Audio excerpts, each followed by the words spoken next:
Nunca pensé que escucharía esas palabras de su boca. No me llames mamá. Estábamos parados frente al hospital, bajo ese cielo gris que siempre parece acompañar los finales. Daniel sostenía su mochila con una mano, la otra metida en el bolsillo del pantalón, como si escondiera algo más que los dedos. Yo traía su chamarra doblada sobre el brazo, esa que le tejí hace años cuando todavía me dejaba cuidarlo. El olor a desinfectante nos seguía desde adentro, pegajoso y frío, como si el hospital quisiera recordarnos que las heridas no siempre sanan con suturas. Él no volteó. Solo caminó hacia el coche estacionado al otro lado de la calle, con pasos pesados que resonaban contra el pavimento mojado. Yo me quedé ahí, con las piernas temblorosas y el corazón haciéndome preguntas que no tenía valor de pronunciar. ¿Cuándo fue la última vez que nos abrazamos sin apuro? ¿Cuándo dejó de llamarme antes de dormir? El monitor cardíaco todavía sonaba en mi cabeza, ese pitido constante que te recuerda que estás viva aunque no lo sientas. Respiré hondo. El aire sabía a lluvia que aún no caía, a promesas rotas y a ese café barato de la máquina que nadie toma pero todos necesitan. La enfermera me tocó el hombro. ¿Está bien, señora? No le respondí. ¿Cómo explicarle que mi hijo acababa de borrarme de su vida con 4 palabras? ¿Cómo decirle que llevaba meses sin dormir, esperando que sonara el teléfono, que tocara la puerta, que recordara mi cumpleaños? Me ajusté el rebozo sobre los hombros y caminé en dirección contraria. Mis zapatos viejos rechinaban contra el piso encerado del estacionamiento. A lo lejos, escuché el motor de su coche encenderse y alejarse, llevándose consigo lo último que me quedaba de él, la esperanza de que todavía me necesitaba. Cuando llegué a casa esa noche, la llave temblaba en mi mano. La cerradura siempre había sido difícil, pero esa vez sentí que no quería dejarme entrar. Empujé la puerta y el silencio me recibió como un animal dormido. Todo estaba exactamente igual, las cortinas bordadas que cosí en las noches de insomnio, el sillón desgastado donde Daniel solía hacer tarea, las fotografías en la pared que ahora parecían mirarme con lástima. Me quité los zapatos y caminé descalza sobre el piso de madera que crujía con cada paso, como si la casa también suspirara. Me senté en la mesa de la cocina, donde tantas veces le serví su plato favorito, donde reímos, discutimos y guardamos secretos que ahora pesaban como piedras. Sobre la mesa había una carta. No la había visto al salir por la mañana. El sobre era blanco, con mi nombre escrito en esa letra apurada que reconocería en cualquier lado. No la abrí de inmediato. La sostuve entre mis dedos arrugados, sintiendo el peso de lo que vendría. Afuera, los grillos cantaban su canción de siempre, indiferentes al dolor humano. Una polilla golpeaba contra el vidrio de la ventana, buscando la luz que yo había dejado encendida sin querer. Respiré profundo, oliendo el aroma del café que había preparado esa mañana y que ya estaba frío.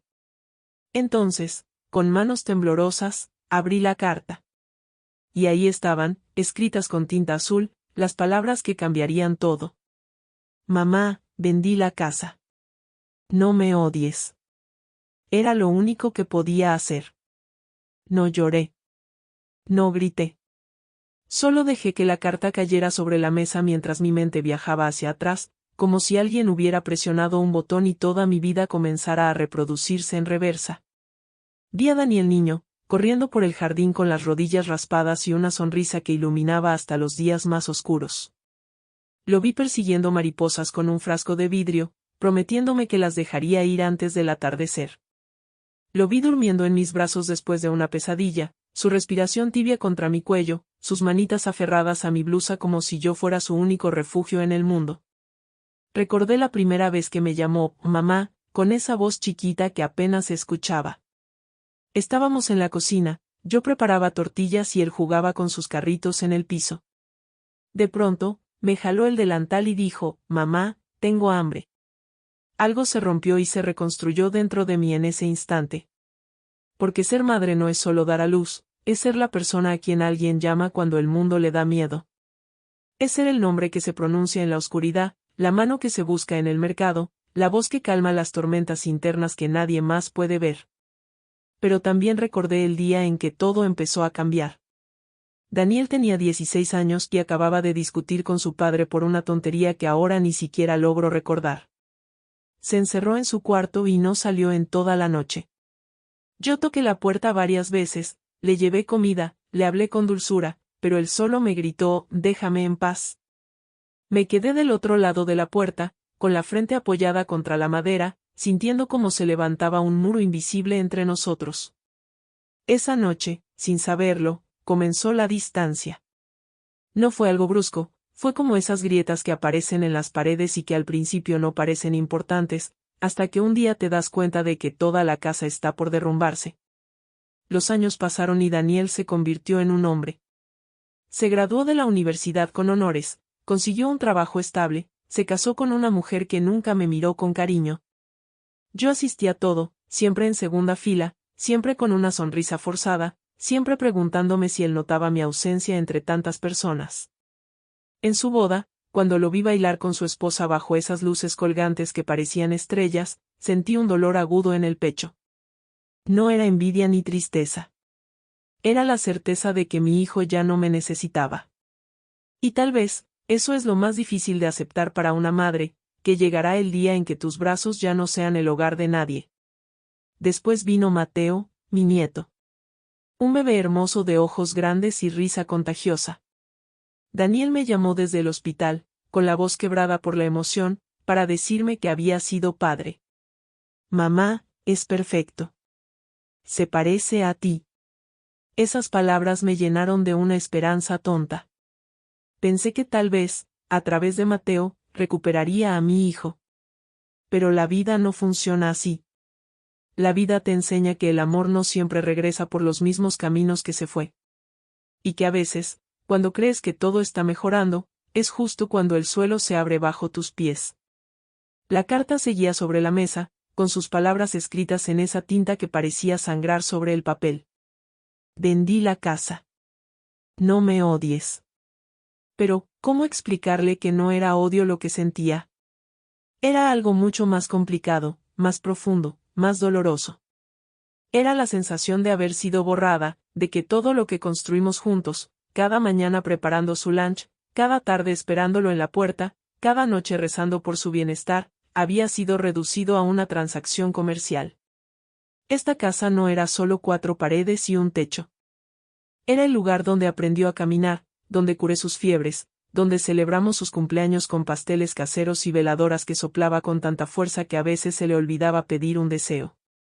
Me levanté de la silla y caminé por la casa como si la estuviera visitando por primera vez. Toqué las paredes con las yemas de los dedos, sintiendo cada imperfección, cada mancha que no había podido limpiar, cada marca que contaba una historia. Aquí, Daniel dibujó un dinosaurio con crayón cuando tenía 5 años. Allá, su padre colgó ese cuadro que compramos en Oaxaca durante nuestro único viaje en familia. En la esquina del comedor, todavía estaba la rayita en la pared donde medía su altura cada año, con la fecha escrita a un lado en mi letra apretada. Él siempre quería ser más alto, siempre estiraba el cuello y se paraba en puntas de pie, como si crecer fuera una competencia que tenía que ganar. Entré a su antigua habitación. Estaba vacía desde hace años, pero yo nunca tuve el corazón de cambiarla. La cama seguía en el mismo lugar, cubierta con esa colcha de cuadros azules que tanto le gustaba. En el closet, todavía colgaban algunas de sus camisas viejas, esas que ya no le quedaban pero que yo guardaba como reliquias. Me senté en el borde de la cama y hundí mi cara entre mis manos. Ahí, en esa soledad aplastante, empecé a entender. Daniel no vendió la casa por maldad. La vendió porque se sentía atrapado por ella, porque cada vez que me veía, le recordaba todo lo que no pudo ser, todo lo que no logró cumplir. Supe, por una vecina entrometida, que Daniel tenía problemas de dinero. Que su esposa lo había dejado llevándose la mitad de todo. Que Mateo necesitaba una cirugía costosa y el seguro no cubría todo. Que llevaba meses sin dormir, tratando de mantener las apariencias mientras todo se desmoronaba a su alrededor. Y en medio de esa tormenta, decidió vender la casa sin decirme nada, creyendo que así me protegería. Como si el dinero pudiera compensar la traición. Como si no contarme fuera un acto de amor y no de cobardía. Los hijos a veces se pierden en su orgullo, en su necesidad de demostrarnos que no nos necesitan, que pueden solos. Pero en ese intento de parecer fuertes, terminan rompiéndose. Y nosotras, las madres, solo podemos verlos caer desde lejos. Salí de la habitación y regresé a la cocina. Preparé un té de manzanilla, ese que siempre tomaba cuando el mundo se volvía demasiado pesado. El agua hirvió en la estufa, llenando la casa con su silbido agudo, y por un momento, ese sonido fue mi única compañía. Serví el té en mi taza favorita, esa con flores pintadas a mano que me regaló Daniel en el Día de las Madres hace tanto tiempo que ya ni recuerdo cuándo. Soplé suavemente, viendo cómo el vapor subía en espirales perezosas. Entonces, tomé una decisión. No iba a llamarlo. No iba a buscarlo. No iba a rogarle que me explicara. Si él necesitaba distancia, yo se la daría. Porque a veces, el amor más grande es saber cuándo soltar. Pasaron los días y se convirtieron en semanas. Las semanas se estiraron hasta volverse meses. Yo seguía viviendo en la casa que ya no era mía, porque Daniel me había dicho que podía quedarme hasta que encontraran un comprador. Cada mañana me despertaba con el miedo de que ese fuera el día. Que alguien tocara la puerta y me dijera, tiene que irse. Pero el día nunca llegaba. La casa seguía ahí, resistiéndose a ser vendida, como si ella también supiera que separarnos sería un error. Las plantas del jardín seguían creciendo sin que nadie las cuidara con esmero. Las paredes seguían guardando secretos. Y yo seguía esperando, aunque ya no sabía qué esperaba exactamente. Dejé de contestar llamadas. Dejé de salir a la tienda. Dejé de ver a las amigas que me preguntaban con esa curiosidad disfrazada de preocupación, ¿y Daniel? ¿Cómo está tu hijo? No tenía respuestas. O peor aún, tenía respuestas que no podía compartir sin desmoronarme. Así que me convertí en un fantasma dentro de mi propia vida. Pasaba las tardes sentada en el portal, viendo cómo los niños del vecindario jugaban en la calle, sus gritos de alegría atravesando el aire tibio de la tarde. A veces cerraba los ojos y me imaginaba que uno de esos niños era Daniel. Que en cualquier momento llegaría corriendo, con las rodillas sucias y pidiendo un vaso de agua con limón. Una tarde, mientras barría las hojas secas que se acumulaban en la entrada, una mujer se detuvo frente a la casa. Traía un portapapeles y una sonrisa demasiado amplia para ser genuina. ¿Usted es la dueña?, preguntó. Le dije que no. Soy la inquilina, mentí, porque admitir la verdad me hacía sentir más pequeña de lo que ya era. Ella asintió, escribió algo en su portapapeles y se fue. Vi cómo subía a un coche negro y desaparecía calle abajo. Esa noche no pude dormir. Me quedé mirando el techo, contando las grietas, preguntándome cuánto tiempo me quedaba antes de tener que empacar mi vida en cajas y buscar un lugar nuevo donde morir lentamente. Pero algo extraño comenzó a pasar. Mientras más tiempo pasaba sin hablar con Daniel, más claridad llegaba a mi mente. Empecé a recordar cosas que había enterrado bajo capas de resentimiento y tristeza. Recordé que una vez, cuando él tenía 12 años, me dijo, «Mamá, cuando sea grande, voy a comprarte una casa más bonita que esta». Yo me reí y le acaricié el cabello. «Esta casa es perfecta porque tú estás en ella», le dije. Él frunció el ceño, como si no entendiera. Y ahora, tantos años después, comprendí que tal vez, en su mente confundida, vender la casa era una forma de cumplir esa promesa infantil. Era una forma de decirme, ya no necesitas este lugar viejo. Mereces algo mejor. Los niños cargan con nuestras palabras mucho más tiempo del que imaginamos. Las guardan en rincones oscuros de su memoria, donde se distorsionan y crecen como plantas venenosas. Y cuando finalmente las sacan a la luz, ya no se parecen en nada a lo que quisimos decir. Daniel creció creyendo que yo deseaba una vida diferente, una casa más grande, más lujos, más comodidades. Pero lo único que yo quería era a él. Sentado en esa mesa, contándome sobre su día. Riéndose de mis chistes malos. Dejando que le planchara las camisas aunque ya sabía hacerlo solo. El tiempo no cura, solo enseña a mirar sin gritar. Y yo estaba aprendiendo, lentamente, dolorosamente, a mirar a mi hijo con nuevos ojos. Llegó una mañana de martes, cuando el sol apenas empezaba a calentar las banquetas. Escuché el ruido del camión de paquetería y luego pasos apresurados en el portal. Alguien tocó la puerta con suavidad. Cuando abrí, no había nadie, solo una caja de cartón apoyada contra la pared. Era pequeña, del tamaño de una caja de zapatos, envuelta con papel periódico y amarrada con mecate. No traía remitente, pero algo en mi pecho me dijo que sabía de quién venía. La llevé adentro con cuidado, como si fuera algo sagrado. La coloqué sobre la mesa de la cocina y la observé durante varios minutos, sin atreverme a abrirla. Finalmente, corté el mecate con las tijeras que guardaba en el cajón de los cubiertos. Desdoblé el papel periódico con manos temblorosas. Y ahí, dentro de la caja, encontré un tesoro. Fotografías viejas, algunas que yo había tomado y otras que ni siquiera sabía que existían. Daniel en su primer día de escuela, con ese uniforme que le quedaba grande y la mochila que arrastraba por el suelo.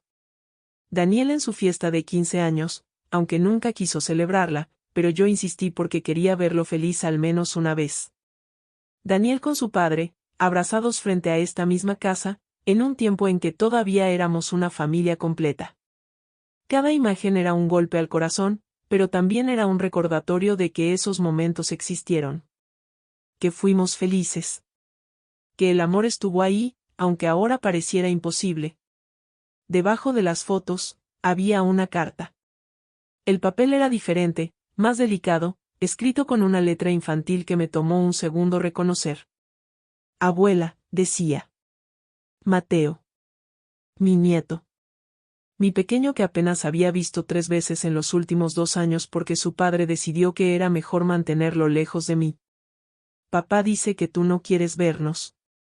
Pero yo sé que eso no es verdad. Te extraño. Extraño tus quesadillas. Extraño cuando me contabas historias antes de dormir. ¿Por qué ya no vienes? Las palabras estaban escritas con faltas de ortografía, con letras torcidas y manchas de borrador. Pero cada palabra era una daga directa al alma. Dejé la carta sobre la mesa y me cubrí la boca con ambas manos para no gritar. ¿Cómo era posible? ¿Cómo podía Daniel haberle dicho eso? ¿Hacerle creer a su propio hijo que yo los había abandonado? La rabia me subió por la garganta como fuego líquido. Quise tomar el teléfono y llamarlo, gritarle, exigirle explicaciones. Pero entonces recordé las palabras de mi madre, que en paz descanse, la verdad siempre encuentra la manera de salir a la luz. No la fuerces. Déjala respirar. Así que respiré. Inhalé profundo, oliendo el aroma del café que había preparado esa mañana, mezclado con el olor de las fotografías viejas, ese olor a tiempo y a polvo. Tomé la carta de Mateo y la leí una y otra vez, hasta que memoricé cada palabra. Luego saqué una hoja de mi cuaderno y comencé a escribir. No una respuesta llena de reclamos o acusaciones. Sino una carta simple, honesta, directa al corazón de un niño que merecía saber la verdad. Mi amor, escribí, yo nunca dejé de querer verlos. Nunca. Cada día pienso en ti. Cada noche rezo porque estés bien. Y si tu papá te dijo otra cosa, no es porque sea malo. Es porque a veces los adultos nos perdemos en nuestros propios miedos. Te amo. Y siempre habrá un lugar para ti en mi corazón. Doblé la carta, la metí en un sobre y escribí la dirección de Daniel con mano firme. Mañana la llevaría al correo. Mañana, comenzaría a recuperar lo que era mío. Pasaron 2 semanas antes de que reuniera el valor para hacer lo que llevaba meses evitando. No llamé. No avisé. Simplemente tomé el camión que me llevaba a la colonia donde Daniel vivía ahora, esa casa moderna con ventanas grandes y jardín pequeño que nunca sentí como su hogar. El viaje fue largo. Me senté junto a la ventana y vi pasar la ciudad que conocía de memoria, las tiendas que cerraron, las que abrieron, las calles que antes eran tierra y ahora estaban pavimentadas. Todo cambia, pensé. Todo menos el amor de una madre, que es lo único en este mundo que se niega a morir. Cuando bajé del camión, mis piernas temblaban. Caminé lentamente por la banqueta, sintiendo el peso de mis años en cada paso. La casa de Daniel estaba a mitad de la cuadra. Era de 2 pisos, pintada de blanco, con una reja negra que la separaba del mundo exterior. Podía escuchar risas adentro. Risas de niño. Mateo. Mi corazón se aceleró. Me detuve frente a la reja y me quedé ahí, como una ladrona, espiando una vida que alguna vez fue parte de la mía. A través de la ventana, vi a Daniel jugando con Mateo en la sala. Lanzaban una pelota de un lado a otro, ambos riéndose, ajenos a todo lo demás. La escena me partió en 2. Por un lado, sentí una alegría inmensa al ver a mi hijo feliz.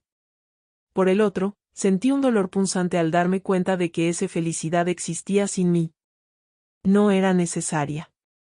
Era un adorno del pasado, una foto borrosa en un álbum olvidado. Levanté la mano para tocar el timbre. La sostuve en el aire durante varios segundos. ¿Y si Daniel se enojaba? ¿Y si me cerraba la puerta en la cara? ¿Y si Mateo no me reconocía? Los miedos se amontonaban en mi cabeza como nubes antes de una tormenta. Pero entonces, respiré hondo y recordé para qué había venido. No venía a reclamar. Venía a tender un puente. Y los puentes se construyen con paciencia, con piedra sobre piedra. Finalmente, toqué el timbre. El sonido resonó dentro de la casa. Las risas se detuvieron. Escuché pasos acercándose. La puerta se abrió y ahí estaba él. Daniel. Mi hijo. Más delgado de lo que recordaba. Con ojeras marcadas y una barba descuidada que le daba un aspecto cansado. Nos miramos en silencio durante varios segundos. Él abrió la boca como si fuera a decir algo, pero las palabras no salieron. Yo tampoco hablé. Solo sostuve el sobre con la carta de Mateo en una mano y una bolsa con quesadillas frescas en la otra. Mateo me escribió, dije finalmente, con voz calmada. Y yo vine a responderle. Los ojos de Daniel se llenaron de lágrimas. No las dejó caer, pero estaban ahí, brillando bajo la luz del mediodía. Dio un paso atrás y abrió la puerta más amplia. Pasa, murmuró. Fue todo lo que dijo, pero fue suficiente. Entré a la casa sintiendo cómo se aflojaba el nudo en mi pecho. Mateo apareció corriendo desde la sala, con la pelota todavía en las manos. Cuando me vio, se detuvo en seco. Me miró con esos ojos enormes, confundidos, buscando confirmar que era real. Abuela, susurró. Me arrodillé frente a él, sin importarme el dolor en las rodillas. Sí, mi amor. Soy yo. Y entonces, como si se rompiera un hechizo, corrió hacia mí y me abrazó con tanta fuerza que pensé que me quebraría. Pero no me quebré. Al contrario. Ese abrazo me volvió a armar. Nos sentamos en la mesa del comedor, los 3. Mateo entre Daniel y yo, como un puente humano. Daniel había preparado café, aunque yo sabía que él nunca tomaba café por las tardes. Era un gesto, una forma de decir sin palabras que estaba tratando. Las quesadillas que llevé se enfriaron sobre la mesa mientras hablábamos, o más bien, mientras Mateo hablaba. Nos contó sobre la escuela, sobre su equipo de fútbol, sobre la vez que atrapó una lagartija en el jardín y la guardó en una caja hasta que su papá lo obligó a soltarla. Yo lo escuchaba con atención, grabando cada palabra en mi memoria como si fuera la última vez que lo vería. Daniel permanecía callado. Movía la cuchara dentro de su taza de café sin tomarlo. Miraba hacia la ventana, hacia el jardín, hacia cualquier lugar excepto hacia mí. Yo lo conocía demasiado bien. Sabía que estaba armándose de valor para hablar, pero que las palabras se le atoraban en la garganta como espinas. Después de un rato, Mateo se levantó de la mesa para ir al baño. Nos quedamos solos. El silencio se instaló entre nosotros, pesado y denso. Tomé un sorbo de mi café. Estaba amargo, como todo lo que habíamos vivido en los últimos meses. No te odio, dije finalmente, sin mirarlo. Nunca podría odiarte. Pero necesitaba que supieras eso. Daniel dejó de mover la cuchara. Sus hombros se tensaron. Lo siento, murmuró, tan bajo que apenas lo escuché. Lo siento tanto, mamá. Cerró los ojos y apretó los puños sobre la mesa. No sabía qué más hacer. Estaba ahogándome. Todo se estaba cayendo a pedazos. Y pensé que si vendía la casa, podría arreglar todo. Que podría ser el hombre que siempre quisiste que fuera. Esas palabras me rompieron. No porque fueran crueles, sino porque eran honestas. Porque mostraban lo perdido que había estado. Yo nunca te pedí que fueras alguien más, le dije, con voz firme pero suave. Solo quería que fueras feliz. Y que me dejaras ser parte de esa felicidad. Extendí mi mano sobre la mesa, con la palma hacia arriba, esperando.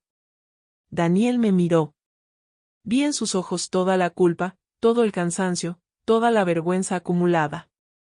Pero también vi al niño que alguna vez fue. El niño que se aferraba a mi mano cuando tenía miedo. El niño que me llamaba en la oscuridad. Lentamente, colocó su mano sobre la mía. Estaba fría y temblorosa. Pero estaba ahí. Y eso era todo lo que necesitaba. Mateo regresó corriendo de baño, ajeno a la intensidad del momento. Abuela, ¿te puedes quedar a cenar?, preguntó con esperanza en los ojos. Miré a Daniel. Él asintió, casi imperceptiblemente. Sí, mi amor. Me quedo. Esa noche cenamos juntos por primera vez en 2 años. No hablamos de la casa vendida.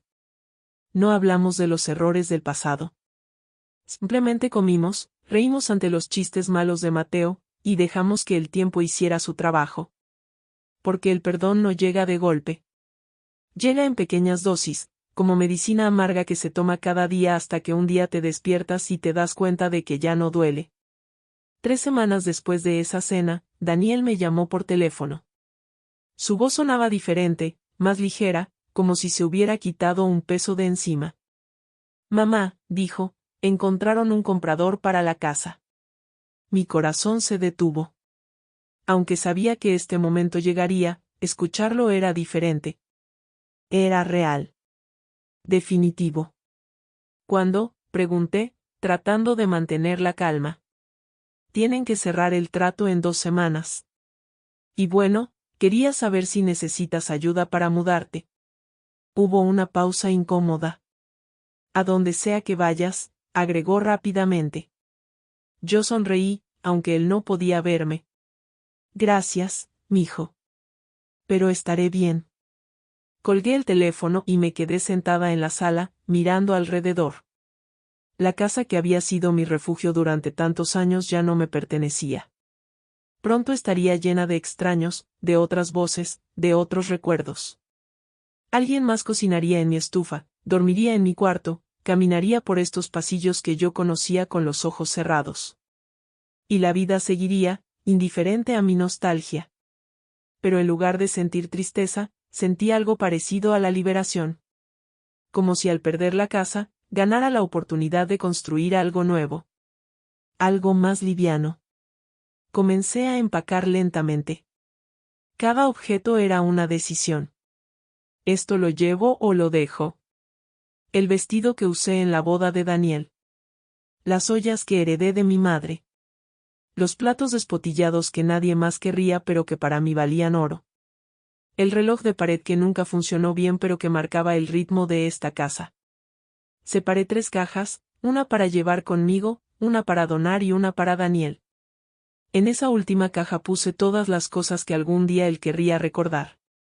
Sus diplomas escolares, su primer dibujo que pegué en el refrigerador, la manta con la que lo arropaba cuando era bebé. Tal vez ahora no las apreciaría, pero algún día, cuando yo ya no esté, abriría esa caja y encontraría pedazos de mí esperándolo. Daniel vino a ayudarme el día de la mudanza. Trajo a Mateo y entre los 3 cargamos las cajas hasta la camioneta que había rentado. Fue un proceso lento y agotador. Mis viejos huesos protestaban con cada viaje. Pero no me quejé. Trabajamos en silencio la mayor parte del tiempo, con solo el sonido de nuestras respiraciones y el chirrido de las cajas siendo arrastradas. Cuando terminamos, nos sentamos en el portal una última vez. Mateo estaba adentro, explorando los cuartos vacíos con fascinación infantil. Daniel y yo mirábamos la calle, donde los niños seguían jugando como si nada hubiera cambiado. ¿A dónde vas a ir?, me preguntó Daniel. Sonreí. Encontré un departamento pequeño cerca del mercado. Tiene una ventana grande que da al parque. Me gusta. Él asintió. Hubo un largo silencio. Luego, sin mirarme, dijo, ¿podrías quedarte con nosotros? Tenemos un cuarto extra. Mi corazón se aceleró. Quise aceptar de inmediato, pero algo me detuvo. Gracias, mijo. Pero necesito mi propio espacio. Ustedes también. Lo miré y vi alivio en sus ojos. No porque no me quisiera cerca, sino porque sabía que tenía razón. A veces, la mejor forma de estar juntos es dándonos permiso de estar separados. Pero pueden visitarme cuando quieran, agregué. Y yo vendré los domingos a hacer quesadillas. Él sonrió.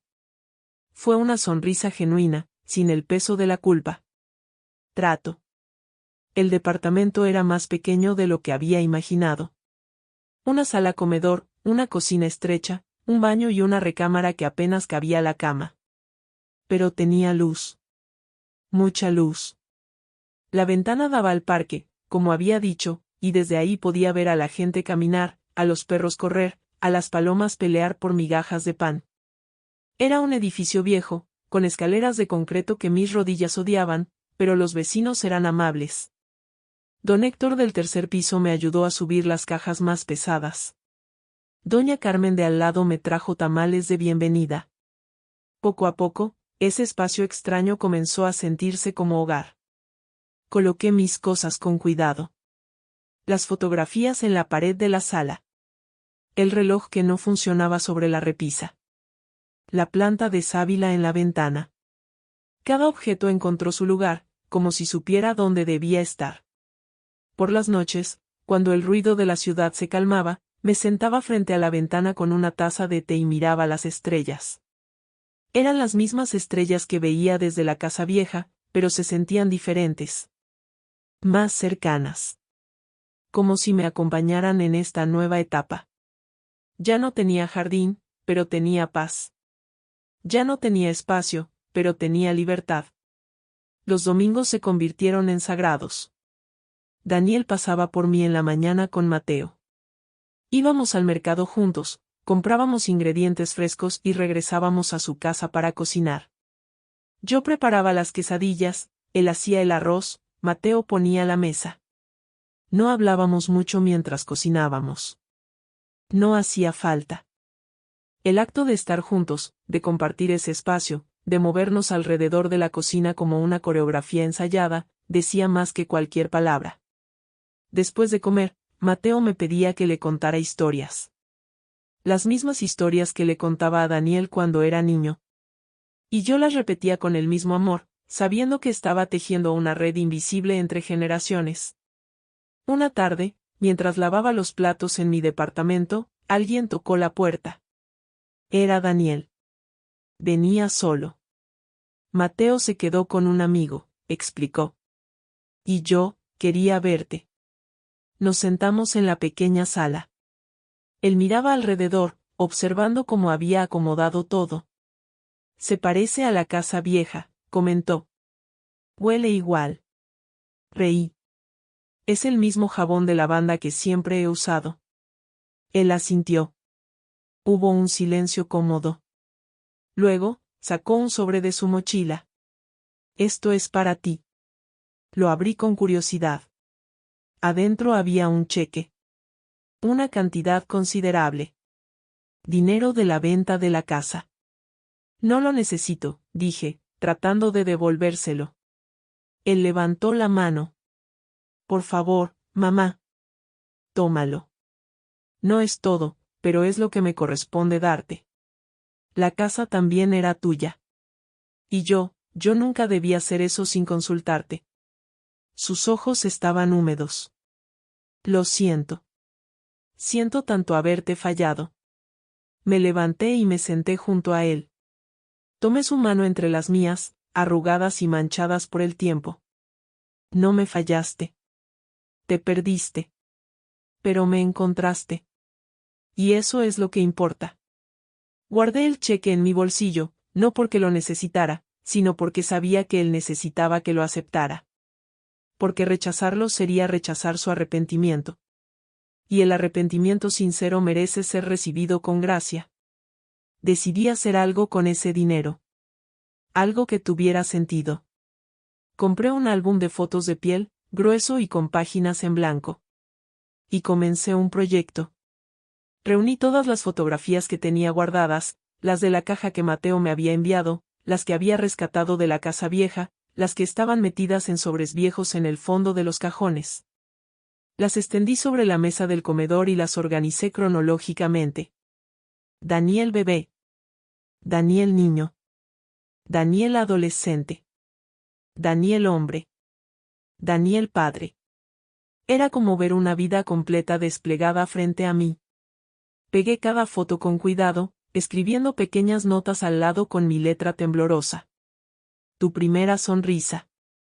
El día que aprendiste a andar en bici. Tu graduación, cuando lloraste aunque dijiste que no. Cada imagen era un portal al pasado, una ventana a momentos que creía olvidados pero que estaban ahí, esperando ser recordados. Trabajé en el álbum durante semanas. Era mi forma de procesar todo lo que habíamos vivido. Mi forma de perdonar. Mi forma de soltar. Porque a veces, para seguir adelante, primero necesitas mirar atrás y hacer las paces con lo que fuiste. Cuando terminé, el álbum pesaba. No solo físicamente, sino emocionalmente. Contenía una vida entera. Amor, dolor, alegría, pérdida. Todo estaba ahí, documentado en imágenes borrosas y palabras sencillas. Decidí que sería mi regalo de Navidad para Daniel. No sabía cómo reaccionaría. Tal vez lloraría. Tal vez se enojaría. Tal vez solo lo guardaría en un estante y nunca lo volvería a abrir. Pero eso ya no dependía de mí. Yo había hecho mi parte. Había construido un puente entre el pasado y el presente. Ahora le tocaba a él decidir si cruzarlo. La Nochebuena llegó fría y lluviosa. Daniel me invitó a cenar en su casa. Llegué temprano, con el álbum envuelto en papel de regalo. Mateo corrió a recibirme, como siempre.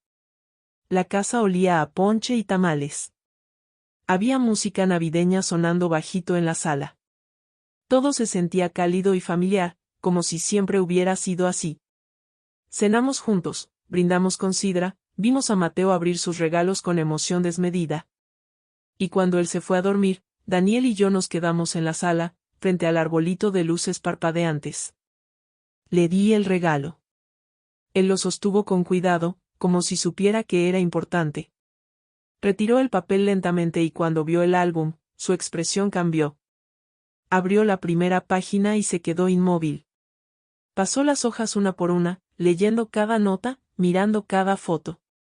Las lágrimas comenzaron a caer sin que él intentara detenerlas. Cuando llegó a la última página, cerró el álbum y me miró. Gracias, susurró. Gracias por no olvidar. Lo abracé.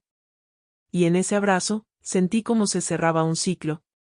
Cómo sanaban las heridas. Como el amor, ese amor inquebrantable e imperfecto, volvía a encontrar su lugar entre nosotros. Los meses siguieron pasando, convirtiéndose en una nueva rutina. Daniel me visitaba con más frecuencia. A veces traía a Mateo, a veces venía solo. Habíamos aprendido a estar juntos sin forzar nada. Sin exigirnos ser perfectos. Solo siendo humanos, con nuestras grietas y nuestras cicatrices a la vista. Una tarde, mientras tomábamos café en mi pequeño departamento, Daniel me preguntó algo que me tomó por sorpresa. Mamá, ¿alguna vez me odiaste? Por venderte la casa sin decirte, por alejarte de Mateo, por todo. Lo miré a los ojos, esos ojos que alguna vez fueron de un niño inocente y ahora cargaban el peso del mundo adulto. Nunca, respondí con honestidad. Estuve enojada, sí. Estuve herida. Pero odio, nunca. Porque el odio requiere olvidar quién eres. Y yo nunca olvidé que eres mi hijo. Que te cargué en mi vientre. Que velé tus sueños. Que curé tus heridas. El odio no tiene espacio donde hay tanto amor. Él bajó la mirada. No merezco tu perdón. Sonreí. El perdón no se merece, mijo. Se da. Y se recibe. Y luego se aprende a vivir con él. Le tomé la mano. Cometiste un error. Un error grande. Pero un error no define toda una vida. Y tú sigues siendo el mejor regalo que me dio este mundo. Hablamos durante horas esa tarde. De cosas que nunca nos habíamos dicho. De sus miedos cuando era niño. De las veces que sintió que no era suficiente. De las noches que lloró porque su padre y yo peleábamos. De cómo, cuando su padre murió, sintió que tenía que convertirse en el hombre de la casa aunque apenas tenía 18 años. De cómo cargó con esa responsabilidad hasta que lo aplastó. Y yo le conté mis propios miedos. Mi miedo a envejecer sola. Mi miedo a ser olvidada. Mi miedo a que, cuando muriera, nadie recordara que existí. Nos vaciamos el alma esa tarde, y fue liberador. Descubrí que el tiempo no es solo un enemigo que nos quita cosas. También es un maestro que nos enseña a soltar lo que no necesitamos. Que nos muestra que la perfección no existe, pero la conexión sí. Que los errores pueden ser perdonados si hay voluntad de cambiar. Que el amor de una madre no es ciego, ve todos los defectos, pero elige amar a pesar de ellos. Y que los hijos, esos seres a los que damos vida, nunca dejan de ser nuestros bebés, sin importar cuántos años pasen o cuántas veces nos fallen. Porque el amor familiar no es condicional. Es como la gravedad, invisible, constante, inevitable. Daniel comenzó a llevarme con él a lugares que antes compartía solo con Mateo. Al parque, al cine, a la feria del pueblo cuando llegaba septiembre. Yo no pedía nada, solo agradecía estar incluida. Y poco a poco, sin darnos cuenta, construimos una nueva versión de nosotros. Una versión más honesta, más vulnerable, más real. Ya no éramos la madre perfecta y el hijo obediente. Éramos dos personas imperfectas, tratando de navegar las complicaciones del amor familiar. Y eso, descubrí, era mucho más valioso que cualquier fantasía de perfección que hubiéramos tenido antes.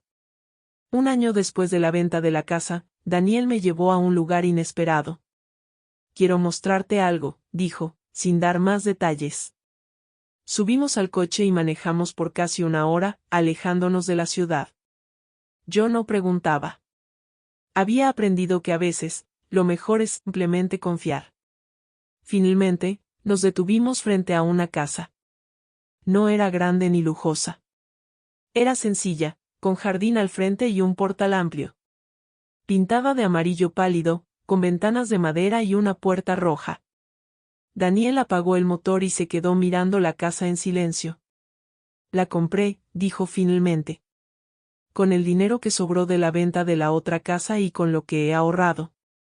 Todavía le falta trabajo, pero... Se giró hacia mí. Quiero que la veas antes de decidir qué hacer con ella. Bajamos del coche. Él sacó una llave de su bolsillo y abrió la puerta. Adentro, la casa olía a pintura fresca y a madera nueva. Las paredes estaban a medio pintar. No había muebles. Pero había luz. Tanta luz entrando por las ventanas que casi dolía mirarla. Daniel me guió por cada cuarto, explicando sus planes. Aquí será la cocina. Aquí la sala. Ese cuarto es para Mateo. ¿Y este? Se detuvo frente a una habitación en la planta baja, con ventana grande que daba al jardín. Este es para ti. Si quieres. Me quedé sin palabras. Miré el cuarto vacío, imaginando mis cosas ahí. Mi cama, mi ropa, mis fotografías. No tienes que decidir ahora, agregó rápidamente. sé que te gusta tu departamento. Y no quiero presionarte. Solo quiero que sepas que siempre habrá un lugar para ti. Aquí. Con nosotros. Las lágrimas comenzaron a rodar por mis mejillas antes de que pudiera detenerlas. Daniel se acercó y me abrazó. Lo siento, susurró en mi oído.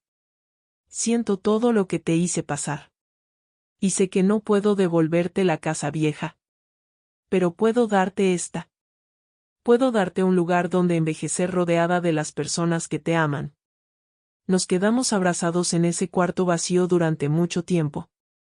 Yo lloraba, él lloraba. Pero no eran lágrimas de tristeza.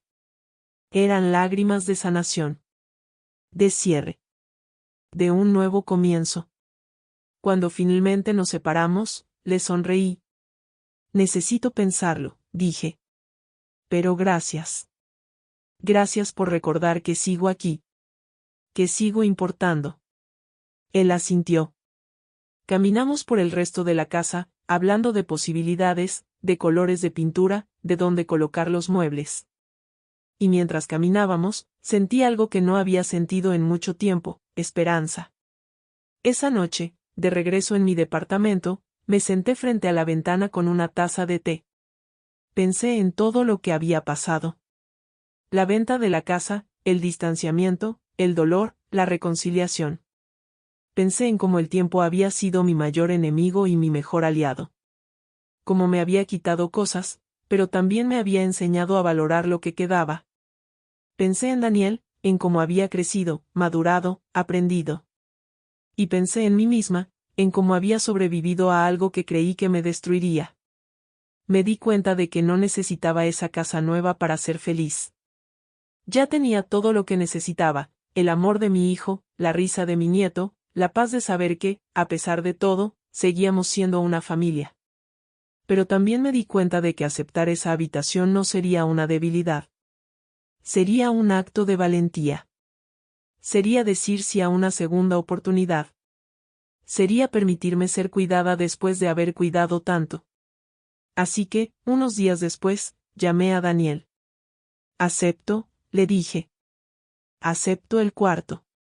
Acepto formar parte de tu hogar. Pero con una condición. Él rió. ¿Cuál? Que me dejes cocinar los domingos. Y que Mateo me ayude a plantar flores en el jardín. Trato, respondió. Y así, sin darme cuenta, el círculo se cerró. No volviendo al punto de partida, sino creando uno nuevo. Uno mejor. Uno donde las cicatrices eran visibles pero ya no dolían. Perdonar no es olvidar. Es recordar sin que duela.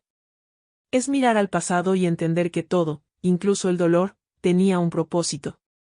Daniel me quitó mi casa, es cierto. Pero en ese proceso, me dio algo mucho más valioso, la oportunidad de reconstruirnos. Y descubrí que el hogar no son las paredes ni el techo.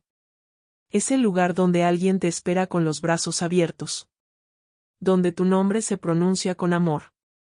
Donde, sin importar cuánto tiempo pase, siempre habrá una silla para ti en la mesa. Si esta historia tocó tu corazón, suscríbete y activa las notificaciones para seguir descubriendo más historias que inspiran, sanan y nos recuerdan el valor de la vida.